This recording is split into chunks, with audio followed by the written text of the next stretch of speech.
Hello and welcome to CNM Podcast, and a happy Sunday to you. It's a joy to start a new month with you. This is 1st June. Such a joy that we are starting the second half of this year. I welcome you to this episode of today, which is going to be very, very exciting. We'll be with a guest that we were with some time back. We had a very interesting conversation, and we'll be building on that somehow. We'll be talking about something that is related to that, and I can't wait. I'm called Vitali Muvunyi, and this is CNM Podcast. It's a talk show that is organized and sponsored by Christ for the Nations Ministries. And today I am with the founder and the president of Christ for the Nations Ministries, Mr. Norman. Welcome to the show. Thank you, Vital, for having us. Yeah, and with we are also with someone who is my favorite. Last time he spoke live to me. He's a pastor and he's a doctor. He has a doctorate. Yes. Dr. Joel, you're welcome again.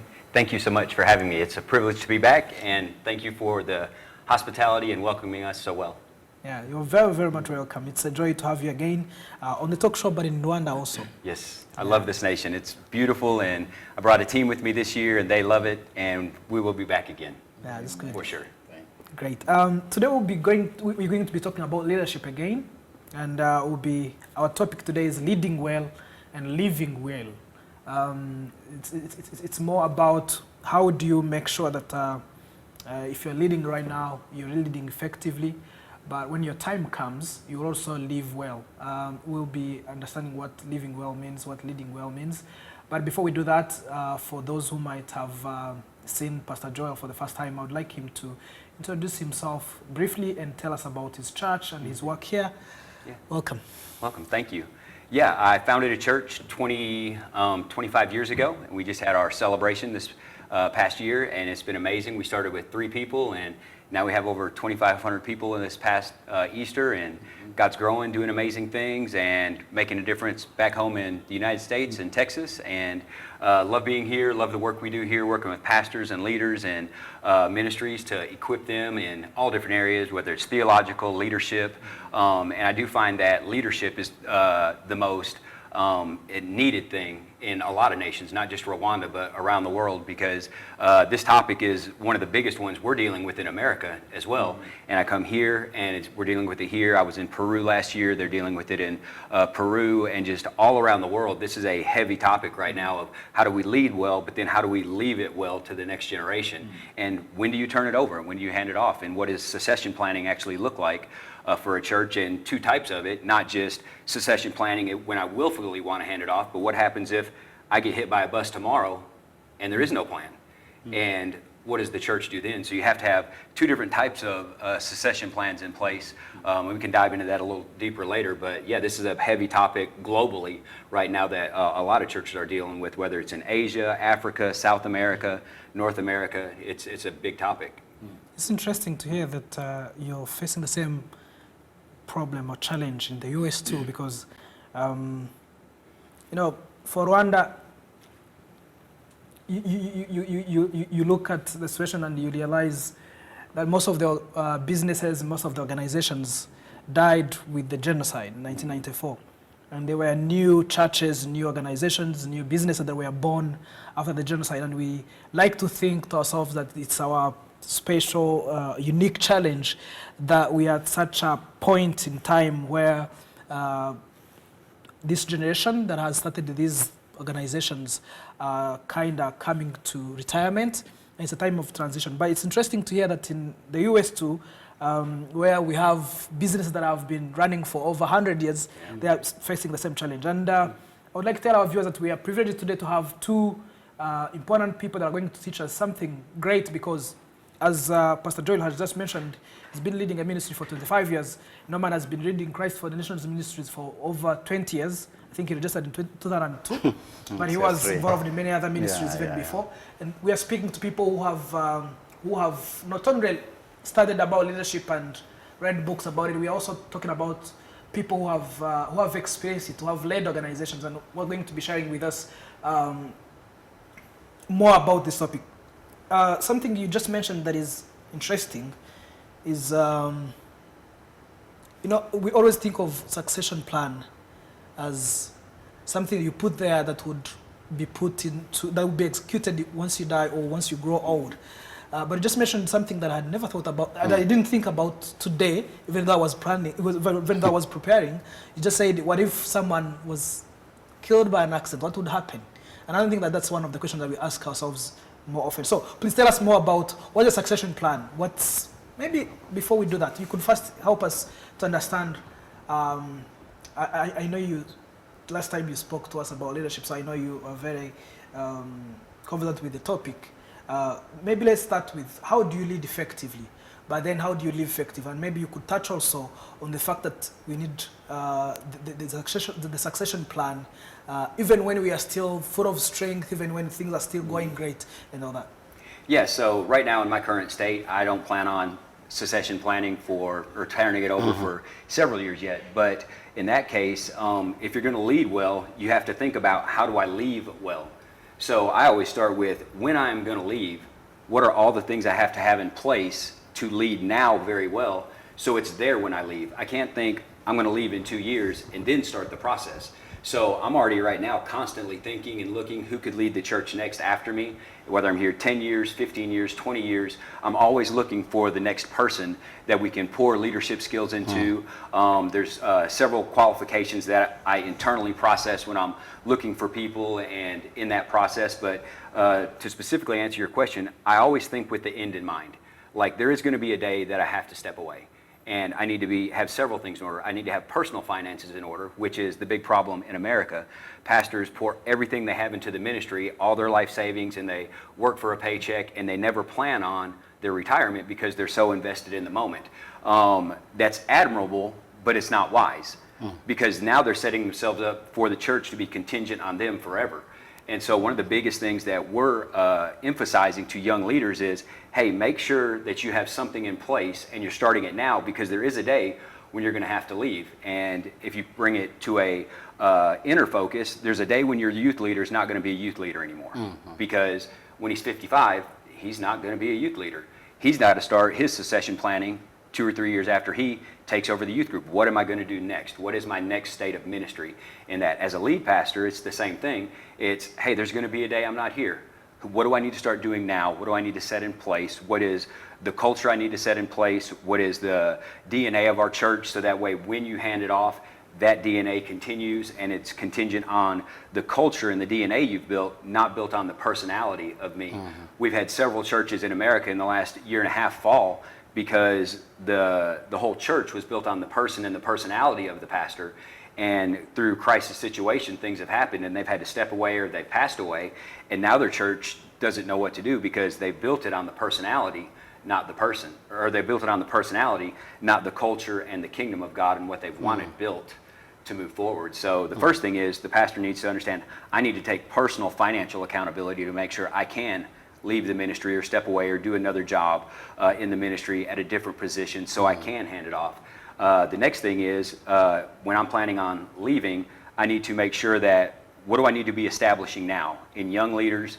How do I need to develop them, train them, not just in the public side of ministry, but the private side of ministry, meaning I have to have board meetings. I got to teach them how to run a board. I got to teach them how to manage the financial accountabilities of the church. They got to know how to read a profit and loss statement. I tell a lot of young ministers, what's the best thing, when I ask the question, what's the best thing you've ever did to help grow the church? I said, go get a business degree. They don't teach you that in seminary, but they only teach you the front side of ministry. But when you're running a massive organization, you have millions of dollars that you're accountable for. And if you don't know how to read a profit and loss statement, look through the financials, know where the money's going, know how it's distributed, understand tax law, you're going to be in a bad place at any given moment when a COVID hits or another national crisis hits. You've got to know the backside of ministry better than you know the front side of ministry. And the backside of ministry, you need to be taught that. The front side of ministry, you need to be led by the Holy Spirit. And so I really focus on the whole picture when I'm coaching pastors and leading them, because I know they can speak in public, but how do you manage your staff? How do you manage your elder team? How do you manage your board of directors?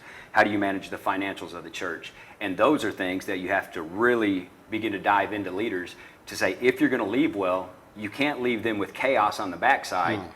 and hope that the front side is successful, because then you're trying to tell them, build it on your personality and hope this comes around. Wow, interesting. When you're answering question, you have this, you kind of pack message so hard that it's hard to kind of unpack it. But I'll get to more different aspects of what you just mentioned right now. But before I do that, I wanted us to kind of connect the leadership, the current leadership leading right now, and then planning to leave. And I would like to ask Norman, do you think someone can be an effective leader that is leading right now if they are not preparing how they are going to live? Or does having a plan help you to become effective right now? Do you think someone could still become an effective leader without necessarily having that vision of how things are going to move on without him? I think the best investment a leader can do is invest your life into somebody.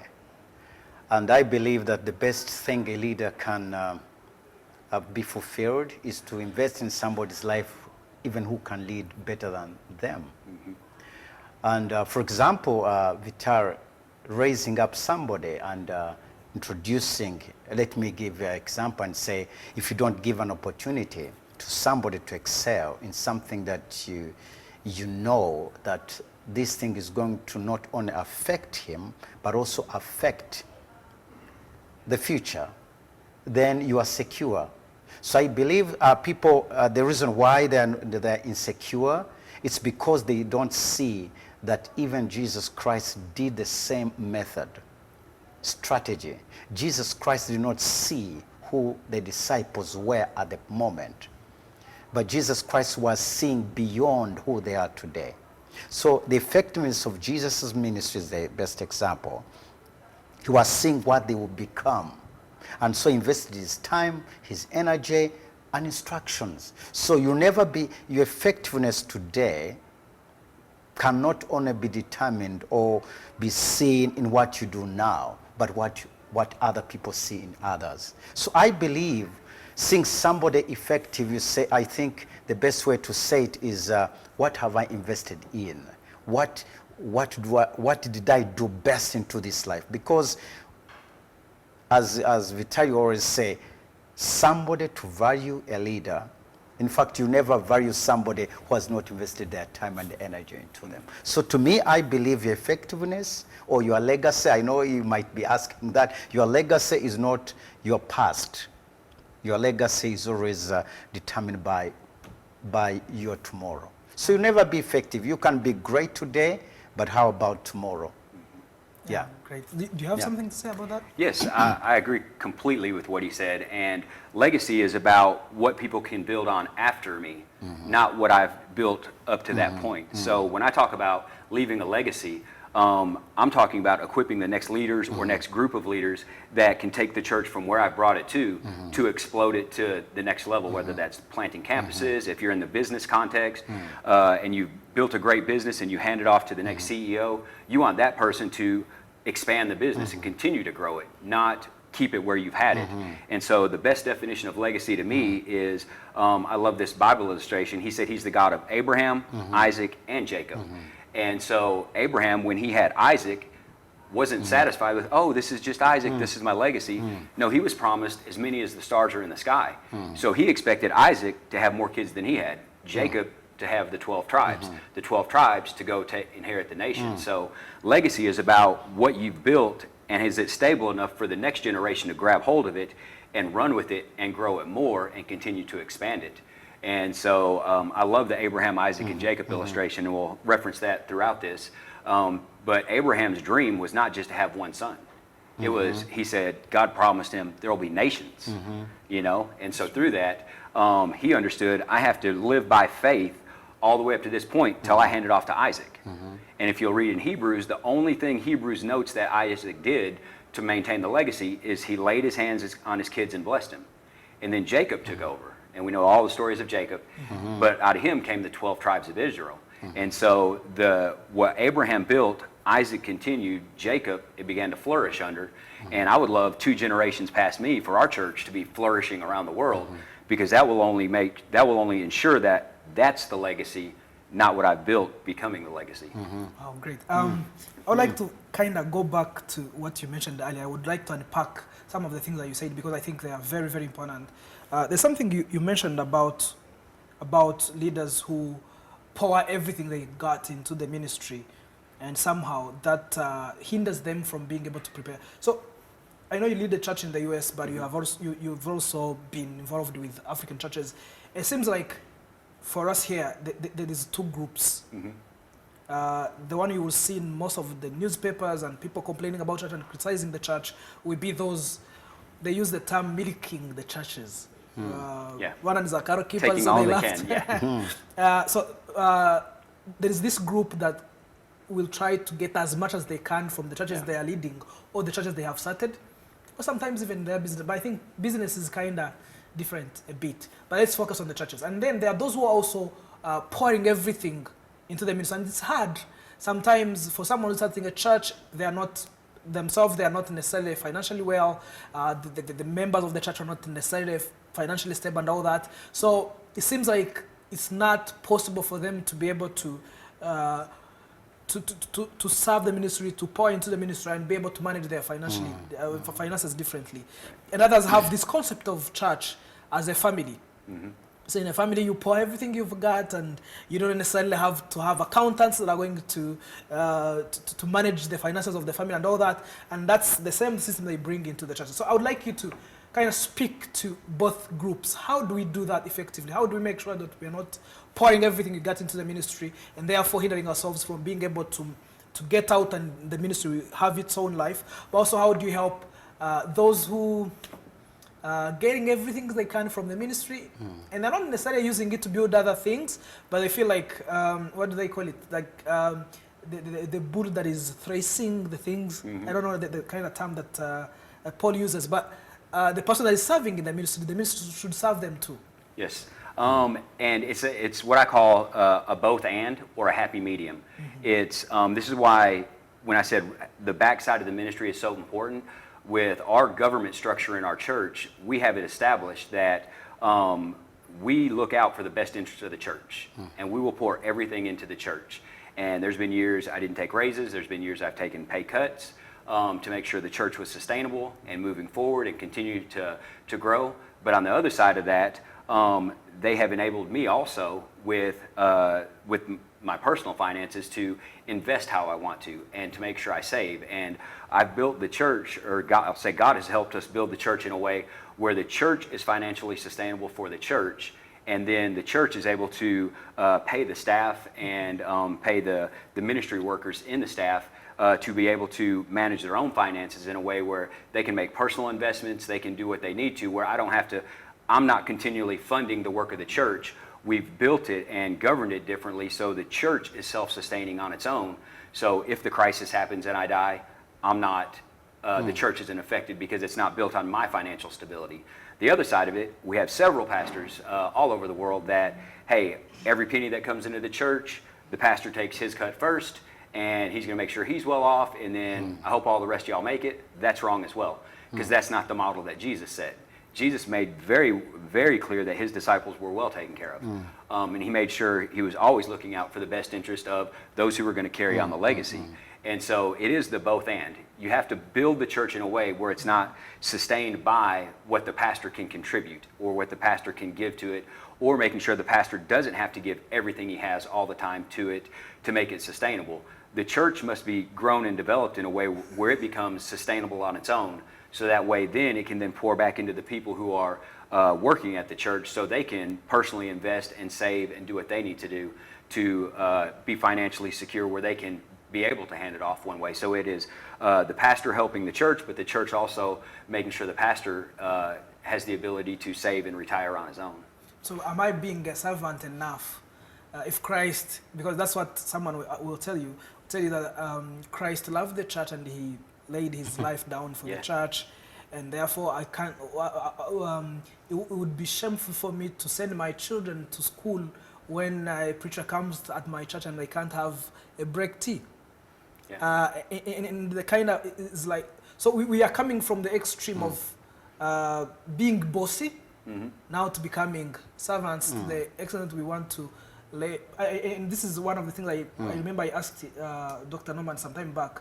Many children from pastors' families will be, like, we hate their parents because it seemed like everything they had was poured into the church and the kids didn't have enough. So something like that. And I'm asking myself, how do you correct that, that side of being a servant leader and knowing the boundaries? Yeah, so you're coming from two different completely spiritual dynamics. And first off, you have the poverty dynamic, which is not godly. Then you have the uber prosperity dynamic, which is, I don't believe, godly as well. But there is a balance in the middle, because the Bible says a good man will leave an inheritance for his children's children. So you have to couple that with, Jesus said, I came to lay down my life for the church.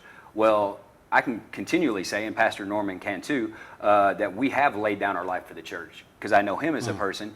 He could go into the business world and make a lot more money.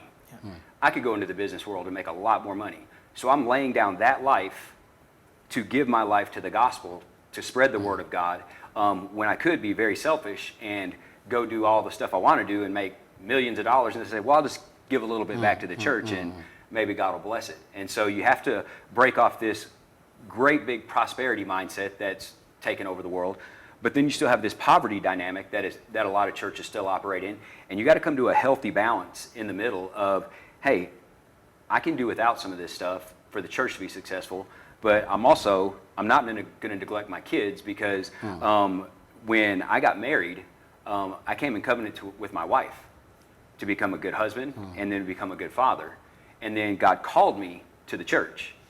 And so I'm in covenant with my wife, so I need to make sure that covenant is established, but I'm called to the church, and I will lay my life down for the church in that process. So when you're in covenant with your wife and your kids, and then you have grandkids, you do have a responsibility there as well to take care of them and make sure they're taken care of, as well as making sure you're fulfilling the calling of God to the church when you step out by faith.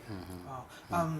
Mr. Norman, Dr. Norman, why do you think, because there's been a lot of things going on in this country and in many other parts of Africa, where you find that every other organization is doing well in terms of the legal expectations that they have, especially when it comes to finances, but you find that many churches do not have any working financial system. People will tell you it's we live by faith. If we were to count how much money we are using, then we wouldn't have enough. And you know that. But even today, that many pastors have been trained in leadership and have had most of them have now been going to school. Why do you think this thing persists? This problem persists? I think, Vitar, as Dr. Joe said, we come from our tradition. Our tradition, let me say, the times when I got saved, anything about business, anything about accountability, anything like learning about finance was completely out of equation. And one thing that would determine that you're a real servant of God is completely sell out your life to Christ and the gospel. You don't think about other areas. And that caused a lot of pain, let me say joy, to those that were in service, but also pain. Pain in a sense that many of these children of such people, the ministers, would feel bitter, rejected. They would see their fathers giving out the best, and they could not get anything. Reason is because all these leaders did not have that kind of knowledge. They were taught that the best way to become a man of God is to give yourself 100%. Don't think about anything, and God will take care of them. Now, which is real good, but also lack of teaching about responsibility of the local church members, that they are supposed to take care or responsible to their leaders. And because of lack of knowledge, number one. Two, because of the not doctrinal, but teachings of by then. Another thing is insecure. Some pastors, let's say most in the African context, they feel once you give out your finances, you are insecure. And so they keep on hoarding on. And that causes so many pains. I have a pastor who had a problem in the areas of finances, and the church threw him out just because there was kind of pressure.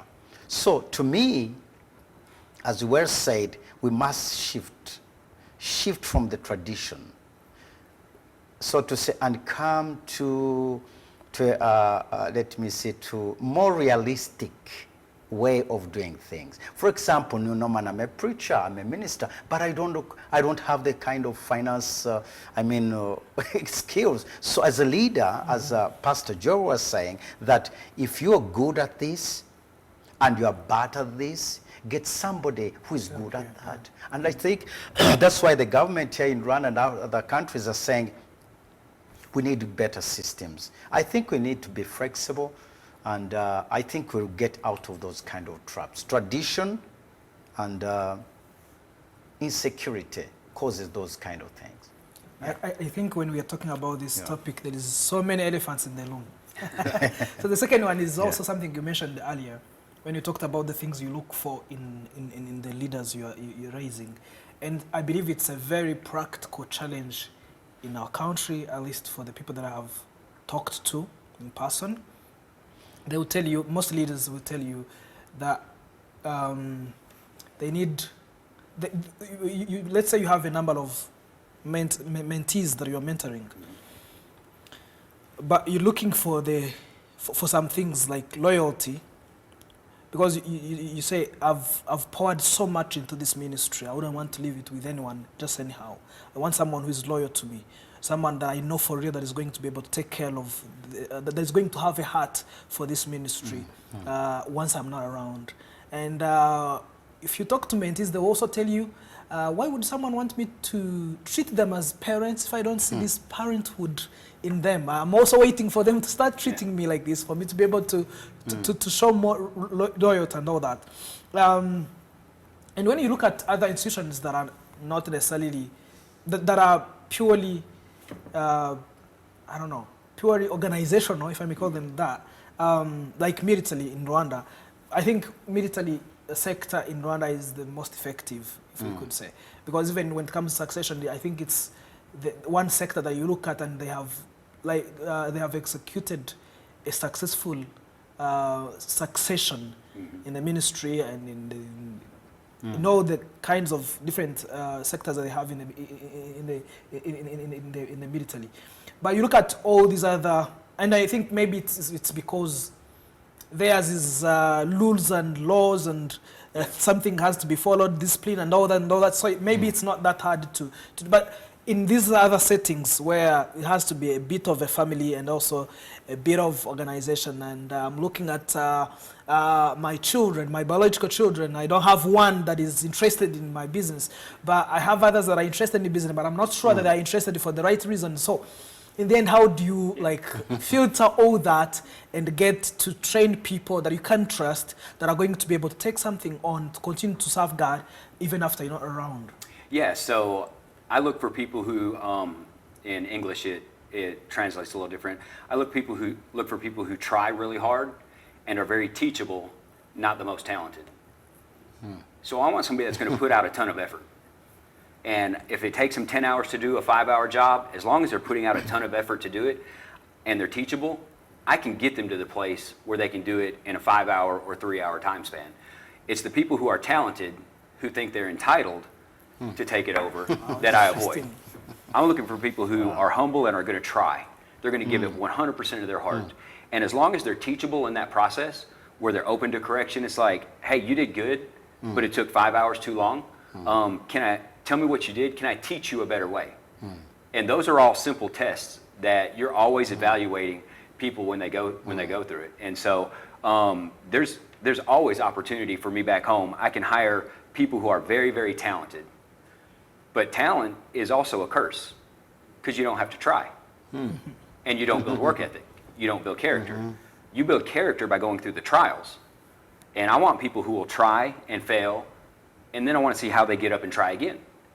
And I want them to keep trying and keep putting effort out, keep growing themselves, keep being teachable. And if they try and they're teachable, they're getting green lights. It's like, all right, there's potential in this person. What do they look like for the next 5 years? When I go and hire just a very talented person, and they don't have to try, and then they fail, and then I say, hey, let's do it this way, they're like, well, I want to do it this way, because their talent is overriding their ability to be teachable. So I don't look for the most talented. Jesus didn't go after the most talented. You know, he went after the ones who he knew were going to be the hard workers. They were fishermen. You know, they were out there in the grind day to day. And he knew if they would put out that effort for catching fish, they'll put out that effort for catching people. I just got to teach them how to catch people rather than fish. So what I'm looking for when I build staff, when I build culture, I'm looking for work ethic. I'm looking for people who try, who put out effort, who are teachable, who are open to correction. I have people in my life that, I got 3 great pastors in my life that if they see me doing something, getting off base, they'll call me and say, hey, what was that about? And I'll explain it. And if they bring in correction, I'll be like, hey, I'm going to adhere to your correction because you're seeing something running a 20,000 member church that I'm not seeing running a 2,500 member church. Teach me. And I want to see people who try and are teachable. And I don't avoid the most talented, but those aren't the ones I'm going after.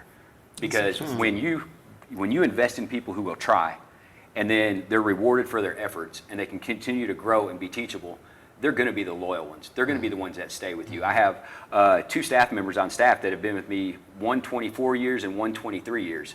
And they could have went and got better paying jobs somewhere else, but we stuck together, and they try, and they're teachable, and we learn together, we grow together, we have conversations about things, but we all grow together, and we're all invested, and we're loyal to one another because we've put out the effort. We remember the days of setting up chairs and ugly buildings and no buildings and building projects and transitions in staff and structure, and when they'll go with me through the trials, yeah, those are the people I'm looking for.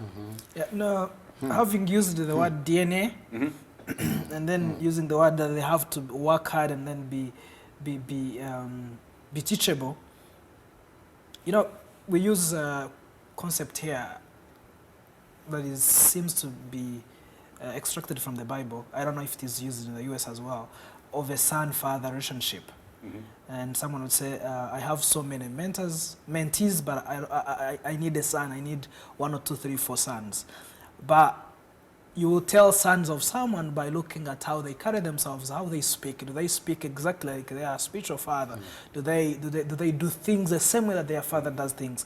And someone could be, we know some people that would like to contribute, that would like to serve God and all that, but every time I look at so-and-so that you consider your son as a pastor, like, this person has given up their uniqueness, their identity. They have become like Pastor Joel. And I don't want to become that. I want to serve God. I want to pour everything I've got, but I don't want to become like Pastor Joel. I feel like I'm different and all that. So how do you make sure that you don't turn these people who are working very hard, who want to serve God wholeheartedly, who are teachable, into other versions of you? Yeah.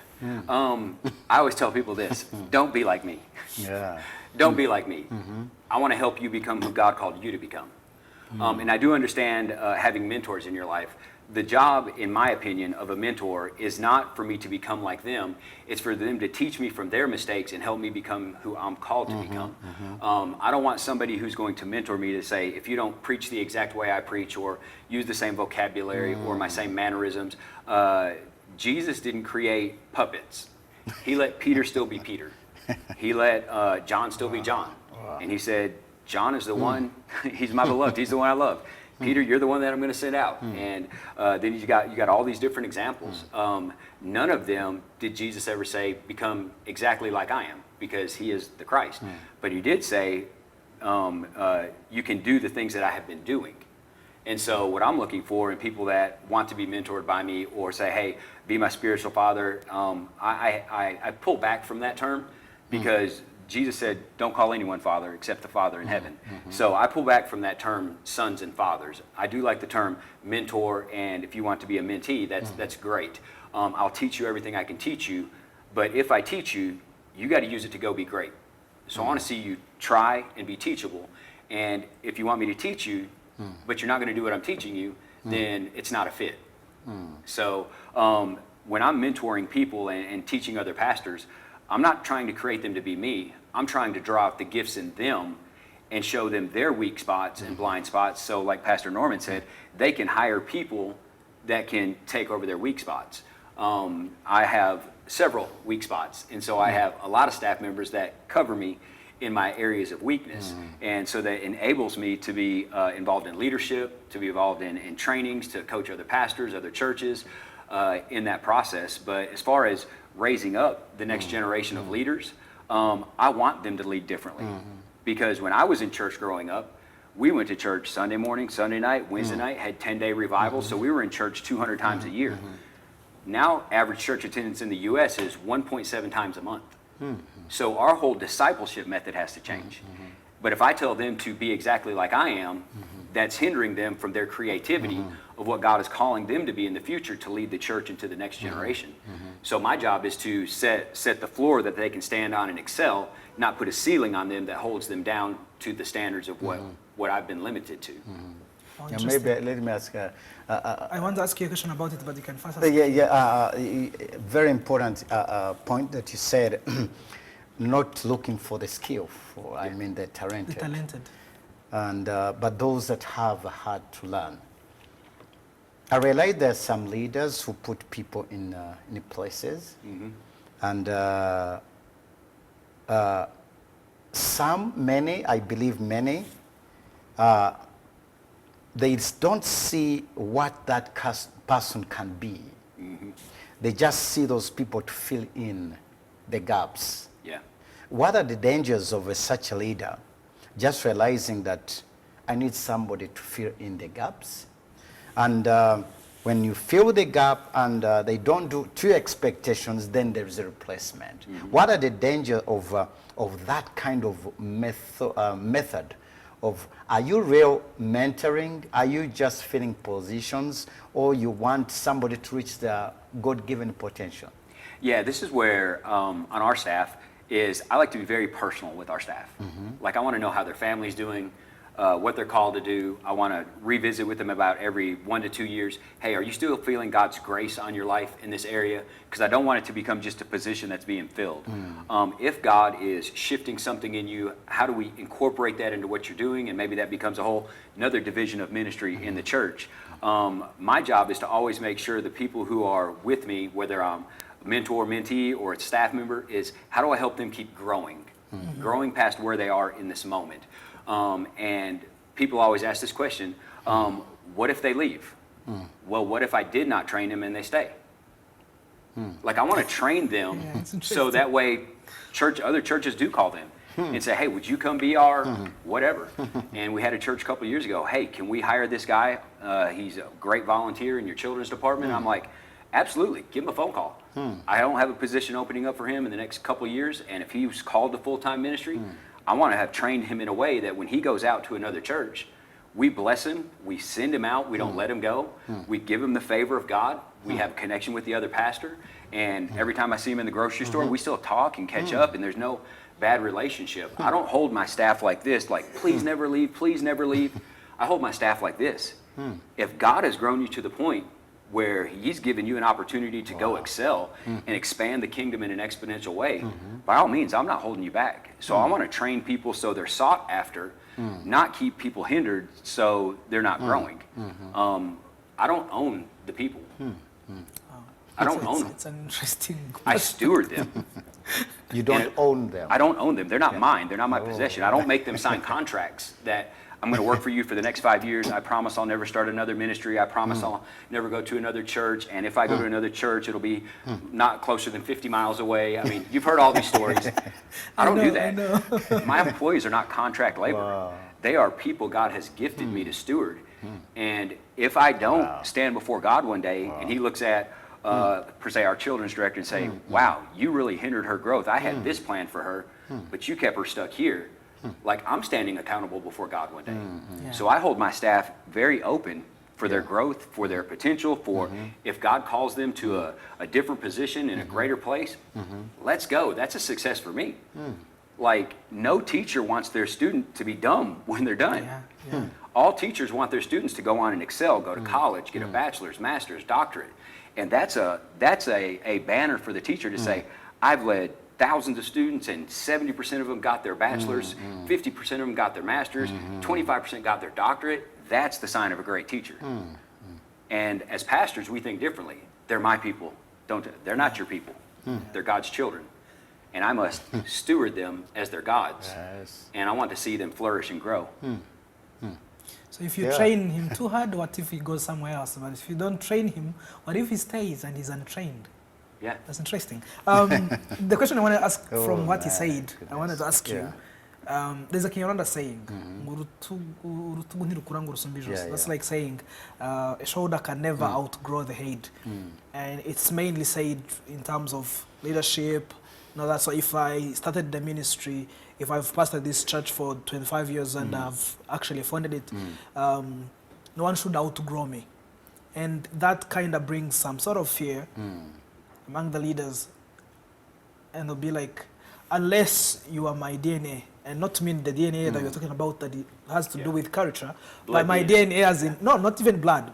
My DNA as in you speak the way I speak, you preach the way I preach, you walk. People get to a point when they can't even start to walk like someone walks. And if you don't do that, because it's very easy for me to wish that my son, does much greater than I have done. But it's not that easy for me to wish that someone else's son does much better than I have done. So in the church, and he says he's left the terms father and son, and he prefers mentor to mentee. But do you think it's that simple, or from your experience, because I know you work with the pastors, you've been with these pastors for a long time, but you're also in a faith-based organization, interact with business people, and I know you've even carried out so many leadership trainings with people from different backgrounds. Then do you think that probably one of the things that is hindering us from being able to do this succession thing that we're talking about comes from not wanting the next generation, especially if they are not yours, with the DNA, because as we said, that you're afraid that they could do much more than you have done. Maybe you've built the ministry for 25 years and you'll be out, and maybe you've got it to a certain standard, but once you get out and someone takes it much higher, they will be more famous than you are, they will, they will benefit much more than you have benefited. What do you think about that? I think I always ask and tell people, who are you? Do you know who you are? And whose ministry? What are you doing? So I think the best way, because you spoke very well, your DNA, nobody will ever repress you. You are unique in your own way. Even a son will never become a father. So, to me, I think it's a matter of insecurity. Once you know what God has called you, that settles everything. I think, for example, these talk shows, you have an idea. Now, Vitali holding all these programs, to me, I feel more blessed. I see these broadcasts going higher. I can never be him, he never become me. But as a leader, you put a platform for growth. I think that's the joy of Jesus Christ also, to see the best. So to me, Vitali, I think if you don't know who you are, then of course you don't know what you can do into others. To me, I think that's the most important, problem. But let me tell you, who doesn't want to see their children excel more than them? If they're children. If they are children. If But they are it's children. an employee or something else. I think we need to have a kingdom mind. Yeah. It's not all about us. Yeah. It's about the kingdom of God. I remember the scripture in the book of Hebrews says, Abel is dead, but yet he speaks. That word His blood speaks, yeah. speaks. Your legacy still speaks. So to me, I think the greatest joy is that people would speak even when you are not there. I think Pastor Joel wanted to add something. Yeah. Yes, Do you want to add something? your phrase, the Yeah. shoulder cannot outgrow Yeah. the head. The problem is the lead pastor thinks he's the head. Jesus is the head. Jesus is the head of the church. Yeah, yeah. We're either a hand or a foot or whatever, but Jesus is the head. Yeah. So you are correct in saying the shoulder will never outgrow the head. We're never going to outgrow Jesus. But on the other side of that, Jesus said, and greater things shall you do than these. Jesus even expect them to go do greater things. And the trap that pastors fall into, as Solomon said, there's nothing new under the sun. So what you just said is exactly what Saul and David went through. Saul had slain his thousands and David his 10,000s. And when Saul heard that David had slain his 10,000s and they were praising him, he had a choice. He could have let David go be great, which would have made him great, and he could have been an ultimate amazing king, or he could have let fear, bitterness, and insecurity set in, which is what most pastors do.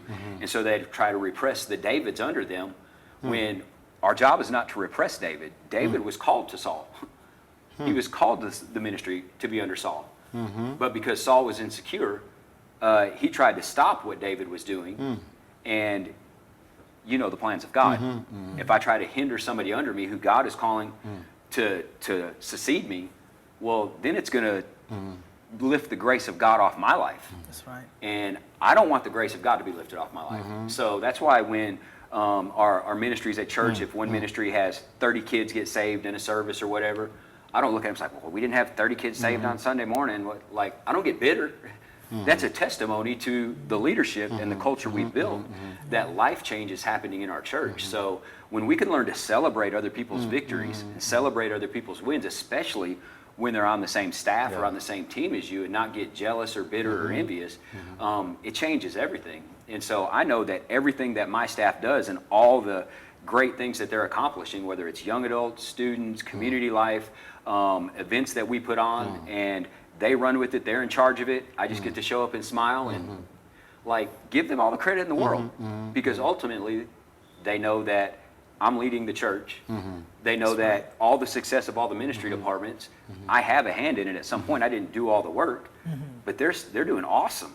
And so I don't ever discount when somebody else is having more victories than me, because they're not. We're on the same team. We're all having the victories. Yeah, that's right. And so many pastors around the world, not just here and in America, they have this set up. It's like, well, I've got to do great things, and if somebody on my staff gets more attention than me, then, oh my gosh, I'm failing, something's wrong, I'm getting jealous.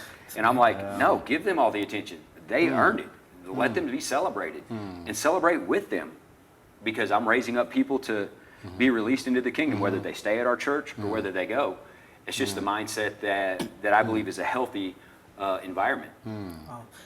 So your effectiveness is by delegating. Yeah, very much so. Like that's the Yeah, what said last time. Yeah. I think it's well said. Someone once wrote and said that the other verse that says, rejoice with those who are rejoicing and mourn with those who are mourning. Say that mourning with those who are going through tough time is much easier, but celebrating with others, especially if they are doing much better than you are, sometimes can be difficult for Christians.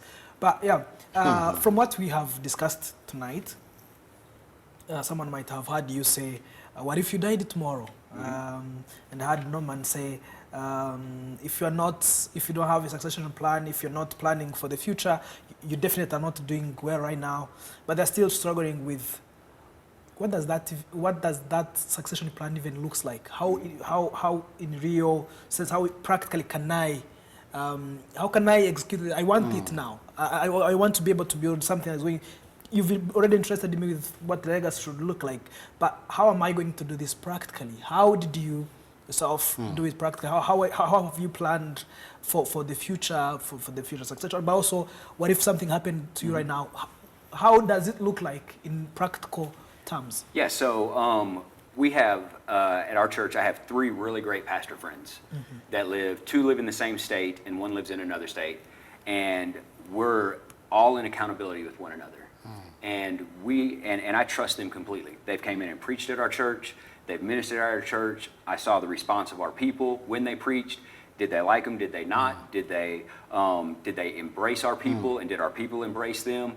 And over a few year period, 3 years, I've really developed great relationships with them that I trust them so much. I've went to our elder team and said, hey, I want these 3 people to be our, and I want to use this word very cautiously in the African context because it has different meanings here, but we call them apostolic oversight. And what that means is, in our context, is they don't ever tell me what to do. But if there's ever a crisis, they will step in and help lead our elder team through a process. Like if I were to die tomorrow, heaven forbid, it's not going to happen. I'm going home to see my wife and kids, right? But if something were to happen to me here tomorrow, those 3 pastors would step in, bring stability to our church. They would supply the platform and pulpit preaching for a minimum of 3 months. Anywhere to 6 to 9 months is on the board. And then they would walk with our board of elders on how do you select a new senior pastor. Because none of our board of elders have ever been a senior pastor. So they don't know what they're looking for. And so they would help lead our elders through a process where our elders in the end would make a decision of who would be the next lead pastor. But the practical point of that is pastors are so isolated, they're afraid to make friends with other pastors. And you don't need to be. Because these 3 pastors that I'm talking about, they don't want my church. They're not trying to take my church. They got their own churches that are all bigger than mine, you know? And so in that process, they're sitting here thinking, we'll gladly help. We'll gladly help be a mentor. We'll gladly help oversight. And if something ever were to happen, we will gladly step in and help lead your church to a place of health and stability and get you to a place where a new lead pastor can be selected so the church can keep moving. This also goes back to the thing we talked about in the beginning, where most churches that are unhealthy, if the pastor were to die tomorrow, they would have a new one in place in 3 weeks. So if I sacrifice my whole life and then my family ends up with nothing because I die, the church is going to move on and my family is going to be left in crisis. And so, like, if I were to pass away tomorrow, the church would remember me, but I would be very, very upset if the church did not move on from me. That's right. The church should not live and die with me. And so I have to have a plan in place that if something did happen, how do I look out for the congregation of my church to make sure we got people that can step in a healthy way, that won't want to be a dictator, come over and take over the church. They're going to walk with our church. They're going to walk with our people. They're going to walk with my family members who are on staff. They're going to make sure my wife is taken care of in that. And also our church has it set up that if I were to die, there's an insurance policy that would almost pay off our building, so the church would then practically be debt-free. So that way the church can focus on being the church and not worry about, can we pay the bills? Can we keep the lights on? Can we pay the staff? And so we've done a lot of background work. So if something were to happen to me, our church is in great hands to move forward and be successful and continue to grow as a new lead pastor would be implemented. And where I would say would start with that process is you've got to find some people who are a few steps ahead of you that you can trust as a lead pastor, that you can build a relationship with over a 3 or 4 year time period, that you can trust that there's no ill will or wanting to take over the church or anything like that. Flush all that stuff out. And then when you truly have a relationship with that person, then you can go to them and say, hey, if something were to ever happen to me in a crisis, and worse than me dying is just something happening to me being crippled for next 30 years and can't do ministry. And then what does me and my family do? So that's a whole nother conversation. But in that, find a couple you can trust and say, if something were to happen to me, would you help lead my church through a process to find a new lead pastor that would be suitable to lead our congregation to make the church greater than I've made it? I think it needs to come again and produce Yeah, some have an leaders extended and extend the conversation. But something I wanted to ask, I don't want you to leave before you mention, you tell me something about this, because I think it's one of the biggest challenges. Like right now, you're in Africa, and your church is doing what they're supposed to be doing. When you select the person that you leave in church, I'm sure you have strategies or you have ways through which you select that. In many places in Africa, a leader, before they leave, they will tell you, so and so, I'm leaving him in church. Sometimes you find that people compete. Like you find that in your next circle, your closest circle of the people that you from which you choose who takes the lead. People will try to compete for that. How do you deal with that? How do you solve that? Yeah, that's solved through your organizational structure. So our organizational structure is, I'm the lead pastor, then I have 3 executive pastors that run all the ministry operations of the church, then under them is all the ministry staff, then the part-time staff, then all the volunteers. And so I don't leave one person in charge. My executive team's in charge. And if it's a community life issue, then this executive pastor needs to make the decision to fix it, and he consults with the other 2. But each one knows their lane very well, and we don't step over in other people's lanes because the way our org structure is built out, they know that my one executive is over day-to-day operations and HR and finance, and then my other exec is over facilities and then all community life, and then my other exec is over next gen and all of onboarding. So if it's a next gen onboarding problem, it's his responsibility to fix it, with understanding that he needs to communicate very well to the other 2 that are there to get insight on how would you fix this and make it happen. But when you have a very clearly defined organizational structure, everybody knows where their responsibility starts and stops. And so it's easy to fix the problems. And when I'm gone, nobody's in charge. So would you Like say those that 3? building a structure like that solves the problem of competition? Yes. Because in that process, they're not competing with each other because they all have completely different job roles. And so the how that's defined, though, is most churches, if they have our structure with a lead pastor and an executive team of 3 people, they all have job descriptions that are kind of the same. So that does breed competition. These 3 all have completely different job descriptions. So there is no competition in who's going to lead when I'm gone and that. So they lead it. But because they got such great employees under them, they really don't have that much problems when I'm gone. So for example, right now we have one of our pastors is on sabbatical because he's just had a baby. Another one just started sabbatical when I'm gone. That's an exec pastor. When I get back, another one's going on sabbatical. And then who else is going to be gone? There's one other person going to be gone when I get back. Oh, so my goodness. our staff that is 15 people is going to be down to about 10 people for about a month, and we're not going to miss a beat because it's set up in such a way where they have trained so many levels under them, and that's a whole nother leadership conference we can have with I think we need organizational to structure. plan. We should have fun. Yeah, Oh my coming to the end of goodness. our conversation, and I just wanted to give you, I'll ask you one question, but I'll start from Norman, and then you'll also answer it. What, in light of what we've discussed tonight, and I know you both of you have been very conversant with the situation in Rwanda, and also to whoever else will watch this episode. What's your message to them? What's your message to them in light of all the principles that we've discussed tonight? And I know that these principles are not just for Christian leaders only. I mean, for the faith leaders, for the faith organization leaders only, even though we kept giving examples of churches. But I know that these principles apply to business, to many other organizations. So what's your message to them as we... Well, my message is, to me, the greatest leader, the greatest joy of a leader is to see the best in people. When you invest in people, then great expectations will always come out. So to me, leaders should see beyond themselves, and see the best in other people. That's the greatest joy a leader can have. Don't hold on, because it doesn't belong to you. Yeah. Thank you. Mine would be this. Leadership is not earned, it's a gift. It's a gift that you've been given as a leader. It's a gift that you're sitting in that chair. You may have done things, work ethic to get there, but sitting where you're sitting and we're sitting, it's a gift. And my job is, and the job of a gift, if I have a gift, what's the purpose of it? It's to give it. And that's how I view leadership. Like, I hold nothing back from pastors that I coach all over Texas. And if they have a problem, I just say, reach out to me. If we have it, we'll give it to you. You don't have to buy it. Like, we'll train you, we'll teach you. Like, we send our children's director to other churches, and she trains other children's directors. We send our freedom and counseling team to other churches, and they train other people. And they're like, well, how much do you charge? Nothing. God's blessed us. Leadership is a gift. And if you'll hold it with an open hand and be willing to give it, God won't just bless you, he'll multiply it. And then the problem comes, how do I deal with the multiplication?